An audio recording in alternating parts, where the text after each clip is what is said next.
I had just gotten off work and was about to eat when something huge happened outside. I quickly went out to check and saw that everyone was looking up at the sky. I followed their gaze and saw a massive, dark cloud in the distance. Curious, I ran to the backyard, trying to get a better look. But the closer I got to the eye of the storm, the stronger the wind became. What was even stranger was that the wind was actually being pulled back toward the eye of the storm. A faint glow could still be seen deep inside the clouds, hinting that this was no ordinary event. Sure enough, the next second, the violent winds suddenly stopped. All the noise around us vanished in an instant. It was as if someone had hit the mute button on the world, and right then, It's okay.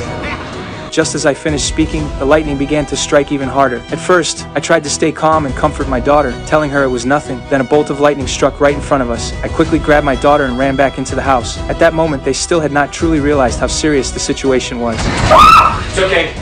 You're fine. He hid right behind our house. Yeah, well, it's not gonna hit there again. Okay? Because lightning doesn't strike twice in the same place. Shit! My daughter and I hurried under the table to hide. Outside the window, the lightning kept striking the exact same spot again and again. After a long time, the lightning finally began to settle down. I went downstairs and only then discovered that every electronic device in the house had stopped working. At the same time, the street outside had already fallen into chaos. Broken down cars were parked randomly along the road, and panic was spreading quickly through the crowd. In the crowd, I found my son Robbie, who had rushed back home. After hearing what he said, I learned that the lightning had struck the same spot near the church on Lincoln Avenue 26 times in a row. A deep crater had already been blasted into the ground. I told Robbie to go home first and look after his sister, while I headed to Lincoln Avenue to see what was going on. By the time he arrived, Lincoln Avenue was already packed with people. I pushed my way into the crowd and saw that the crater created by the lightning was still giving off waves of heat. The broken stones scattered around it had also turned crystalline from the extreme temperature. Just then, someone suddenly noticed that the crater was shaking. Before anyone could react, the ground began cracking outward rapidly from the crater.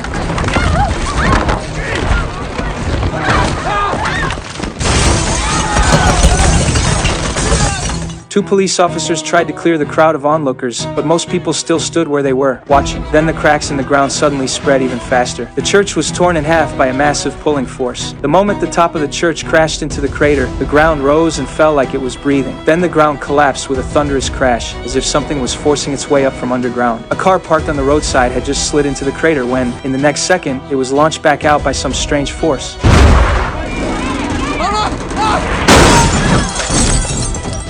Then the crowd saw a gigantic object slowly rise from the crater.